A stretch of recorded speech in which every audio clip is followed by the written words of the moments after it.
From backstabbing to lying to manipulating, these characters make you want to jump into the screen and off them. They literally make you hate their guts, just praying for their downfall. Like sooner or later they're gonna be in the dirt. I just know it. They have to be. They need to be. Man, I'm sorry. I needed to get that out.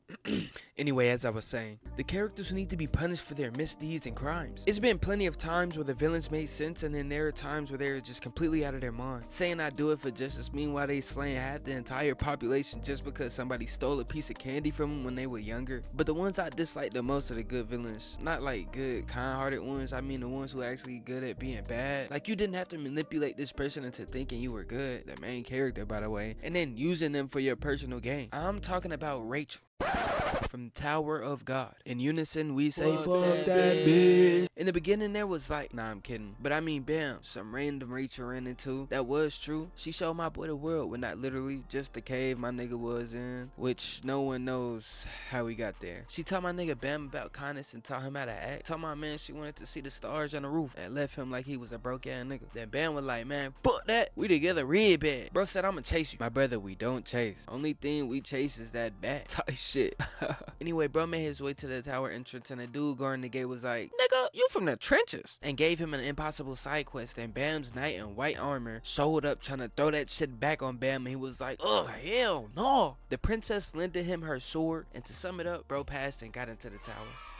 Bam ended up running into some real niggas who had his back and proceeded to go towards this stupid manipulating backstabbing bitch. Later on in the trials around the crown games, bro found out Rachel was there. Mind you, she was trying to be nonchalant dreadhead and be mysterious and shit, but that's when her plan started knowing Bam was a simp. And in the beginning I did believe she was genuinely looking out for Bam until the last test, which Bam had to ask if Rachel could take the test because her legs were quote unquote hurt. Now they were caught up, the test was for Bam and Rachel to get in the net from a fish monster who would then poop them out, and for everyone else to make sure they can do it without any interruptions. But you know something needs to happen. Boom, a ugly ass fake ass armor guts pop out of nowhere and start attacking Bam and Rachel, which was not supposed to happen, and Bam fighting for his life right now. I know I'm leaving out a lot, but it's okay. So Bam is on his last leg telling Rachel, I'm gonna protect you, I promise, type beat. And guess what the fuck this girl did, bro? She pushed my nigga off the fucking platform like do a flip, trying to sacrifice my guy for a dub, and this nigga Bam just floating to the bottom of the ocean. Did this hoe really just do this? It's okay because I love her. Nigga, no! Despise her. It was so bad because Bam was a good guy who tried to look out for everybody. I'm talking about as soon as she came up, everyone asked her where Bam, and she gonna say, he died trying to protect me. I'm dead. Everybody is distraught at this point, and Kun is like, hell no, that girl was plotting on Bam downfall from the beginning. Every time after that I seen Rachel on the screen, it made me want to cock my arm back and break the screen. Not gonna lie, she pissed me off. I never had a hatred for a character like Rachel before. Then we have Light from Death Note. I understand he's not supposed to be a villain, but to me he is. They made him seem like he was offing people because of their misdeeds, but in reality his ass was just off his rocker. Bro was writing names left to right like he was snitching on his friends in that interrogation room. He ain't give a fuck if you was a one-time defender or if you got caught up with 2 grams of lettuce. In his head, a crime is a crime, and the amount of work my nigga put in was diabolical.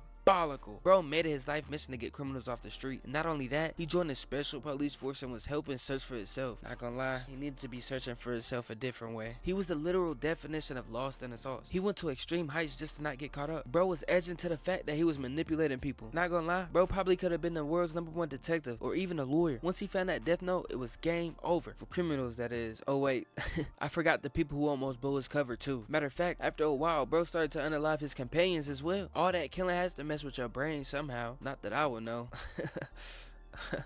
Bro was on a roll, not gonna lie, until he met L. And he was for sure giving Light L's. L was in this nigga Light's head like he was a high school crush. He had Light stressing, like they was both in a stalking simulator. L was putting cameras in Light's house to spy on him, and Light was trying to send fine shits to knock L off. Evil world we live in. But speaking of fine shits, the amount of girls Light was manipulating and wasn't even cracking cheeks? Bro, what I do to have a Gotham mommy? I don't think he had an ounce of respect for anybody, not even his own parents. I'm talking about getting mad at his own dad because he wasn't working a Death Note right. Like, bro, if he didn't raise your mom up, you wouldn't even be here right now. And when Light did unalive L, he thought it was all good. Bro ain't even know L had pupils, and 2 of them at that. Bro was hurt. He couldn't believe his eyes. And not gonna lie, Nier was cooking that man. This man was really putting in that work, and Mello was a real YN. A true crash out. Bro didn't care how he got light. To be honest, Light was cooking whole time. You would have thought he could see the future. Nah, for real though, he would have did me dirty. All I'm saying is, he would have fooled me, for sure, for sure. I'm telling you, my name would have been in that notebook, my goofy ass. At this point, Light is all whacked out, burned out. He's done. My man is cooked. All for his name to end up in some notebook. Tragic. R.I.P. Well, what goes around comes around, I guess. And lastly, we have Mahito.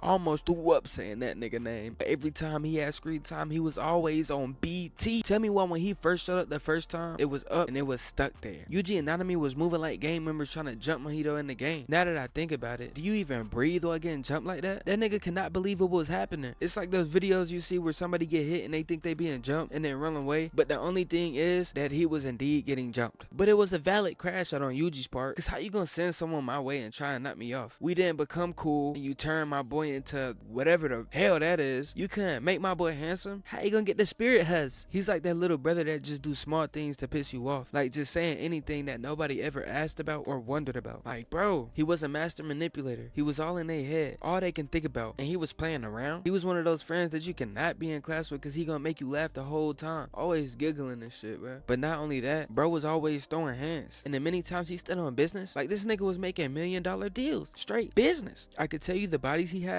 but you gotta watch it. And no, I'm not talking about those bodies, you freaky frog. Other than that, he's stinky. He smells. He's garbage. Throughout the series, he gets you heated like a boiling pot. The hate meter just keeps going up. I swear at times, I wanted to just...